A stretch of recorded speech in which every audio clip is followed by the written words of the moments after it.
Magandang araw at gabi, mga ka-Team TV Story, no, mga kapatid. Yan.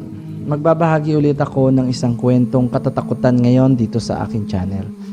Pero bago ang lahat, ay nais ko lang po kayong anyayahan na mag-subscribe dito sa channel ni Kamatayan Stories at ni ang pahina ni Iralam Horror Stories.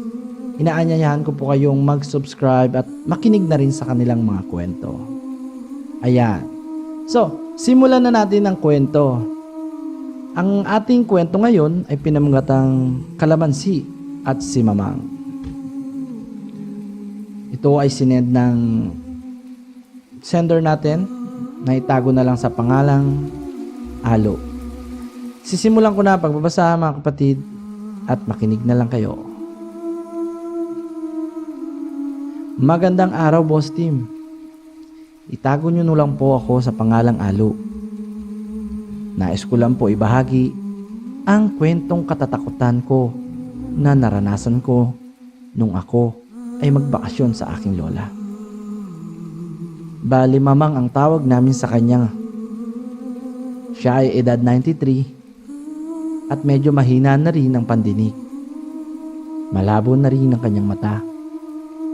Doon sa lugar kung saan nakatira si Mamang, nagsimula ang aking karanasang nakakagimbal at nakakatakot. Isang araw, habang ako ay nagbabakasyon doon sa aking Mamang, napansin ko, luma na ang bahay at marurupok na yung mga dingding dahil ito'y gawa sa kahoy lamang. Ang bahay ni Mamang ay may silong kung saan matatanaw mo ang lupa na sahig. Tulad ng karaniwang mga bahay sa probinsya kung saan may mga silong ang mga bahay. Napansin ko rin ang isang puno ng bayabas. Malago ang mga bunga nito at mga dahon. Minsan pa nga, namimitas ako ng mga bayabas para matikman na rin at kainin. Ngunit nang napansin ni Mamang na palagi akong kumukuha ng bayabas, ay nagagalit na siya at pinagbabawalan ako. Laking gulat ko dahil sinisigawan niya ako. Agad naman akong nagtanong sa isang tiyuhin kong nakatira doon sa bahay na iyon kasama si Mamang. Na parang nag-iba na si Mamang ng pakikitungo sa mga bisita niyang kamag-anak. Sa una, pakikisamahan ka pa, pero mga ilang araw o isang linggo ay parang nag-iiba ang kanyang pakikisama. Nabanggit din ng tiyuhin ko na parang iba na nga si Mamang. Naikwento niya pa sa akin na tuwing gabi nga daw ay kumakanta ito kahit tulog. At minsan naman daw ay may kinakausap sa 10 oras na ng gabi. May pangyayari pa nga daw na nagugulat ang tiyuhin ko dahil kapag naaaalimpungatan siya sa hating gabi ay nakatayo si Mamang sa harapan niya at nakatingin lang daw. At pagkatapos ay babalik na sa kanyang kwarto. Nang nahihiwagaan na ang tiyuhin ko at isang pinsan ko, ay binalak nilang magsama sa bahay nila ni Mamang ng isang may alam sa ganitong sitwasyon. Ganito ang nangyari, Boss Tim. Natutulog si Mamang sa kanyang kwarto. Bandang hapon pumasok ang sinasabi kong maalam sa mga ganitong sitwasyon. Nakasama ng pinsan ko. Kung baga tawagin ay isang ambularyo. Nasa gate pa lang sila at natatanaw kong papasok sa bahay. Biglang nagsalita si Mamang na, "Sino yang kasama mo?" Laking pagtataka ko. Bakit niya agad nalaman na may ibang taong papasok sa bahay o bakuran? Sinabi naman ng pinsan ko na kasama lang sa trabaho at iinom lang ng tubig. Sinabi naman ni Mang na walang tubig na inumin at umalis na kayo. Hindi na nagtangkang pang mamilit ng kasama ng pinsan ko. Pero bago siya umalis, sinabi niya sa amin na hindi iyan ang lola nyo. May kung anong nilalang ang gumagamit sa katawan ng lola nyo. Iyon ang iniwan niyang mga salita bago siya tuluyang umalis. Kinabahan naman kami at natakot. Sino ba naman ang hindi matatakot sa ganong mga salita? Sa aking pangalawang gabi sa bahay ni Mamang, ako na mismo ang nakaranas ng mga nararanasan ng tiyuhin ko. Pagsapit ng hating gabi, tulog na kaming lahat, pati si Mamang. Maya-maya, nakarinig ako ng boses na kumakanta at napatanong ako sa tiyuhin ko kung sino yun. Sabi naman ng tiyuhin ko, si Mamang yun. Ganyan siya pagsapit ng hating gabi. Medyo hindi ako makatulog dahil sa mga sinabi ng ambularyong kasama ng pinsan ko. 3 lang kami sa bahay ni Mamang. Ang tiyuhin ko, ako at si Mamang. Sa sopa na kahoy natutulog ang tiyuhin ko at ako naman sa papag na katabing kwarto ni Mamang. Nang pinilit kong matulog at pumikit, narinig ko naman ang boses ni Mamang na parang may kinakausap. Pero ganun daw talaga, sabi ng tiyuhin ko si Mamang. Binaliwala ko na lang. Baka kasi normal na lang dahil nga matanda na. Ang susunod na ikakwento ko ay ang gumimbal sa gabi kong iyon.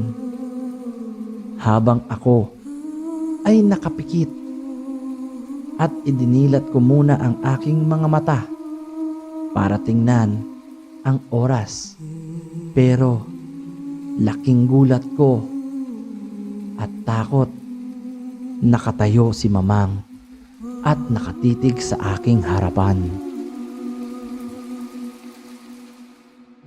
Na tila hindi siya kumukurap. Bigla pa siyang ngumiti ng sandali at bumalik sa kwarto. Napaupo naman ako sa aking hinihigaan. Butil-butil ang aking pawis dahil na rin sa takot sa nangyaring iyon. Kahit mag-CR sa banyo ay natatakot ako. Hindi na rin ako nakatulog at pumesto na rin ako sa sala para kasama ko na rin yung tiyuhin ko.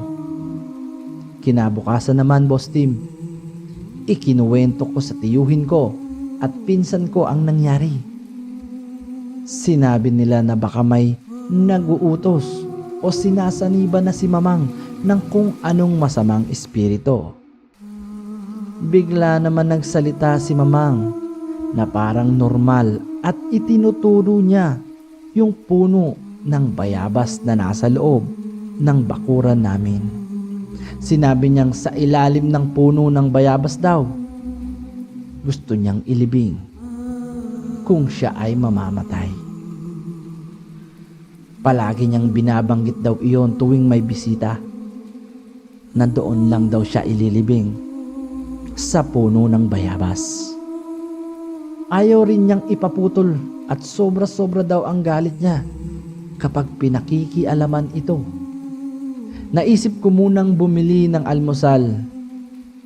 Saktong may nagtitinda malapit sa bahay ng mga bentang pansit at mga pang-almusal sa umaga. Ibinili ko na rin si Mamang at tiyuhin ko ng tigi-isang order. Nang inihain ko na ang pansit para kay Mamang at pinatakan ko na ng kalamansi ang pansit na para kay Mamang. Agad naman itong kinain ni Mamang. At nang pagtalikod ko para pumunta sa kusina, laking gulat ko nang maaninag ko si Mamang sa salamin. Iba ang anyo ng itsura niya. Habang kumakain ng pansit, natatanaw ko ang itsura ni Mamang sa salamin. Isang mabalahibong maitim na tao at namumula ang mga mata. Mahahaba ang mga kuko nito sa kamay at paa. Sa sobrang takot ko, napakaripas ako ng takbo sa labas. Nakita ko ang sumasanib kay Mamang na masamang espiritu. Hindi ko alam kung anong maitatawag ko doon. Maligno ba? O kung anong masamang espiritu, Boss Tim. Nang dahil sa kalamansi ay lumabas ang tunay na itsura na sumasanib kay Mamang. Hindi ako nagpaabot ng gabi sa bahay nila Mamang at umuwi ako sa aming bahay. Hindi ko pa rin makakalimutan ang pangyayaring iyon, Boss Tim. Hanggang sa ngayon, ganun pa rin ang sitwasyon sa pagkatao ni Mamang. Hanggang dito na lang, Boss Tim, ang aking kwentong nakakatakot. Nais ko lang din pasalamatan ang makikinig sa inyong channel dito sa aking istorya. Nagpapasalamat, Alo.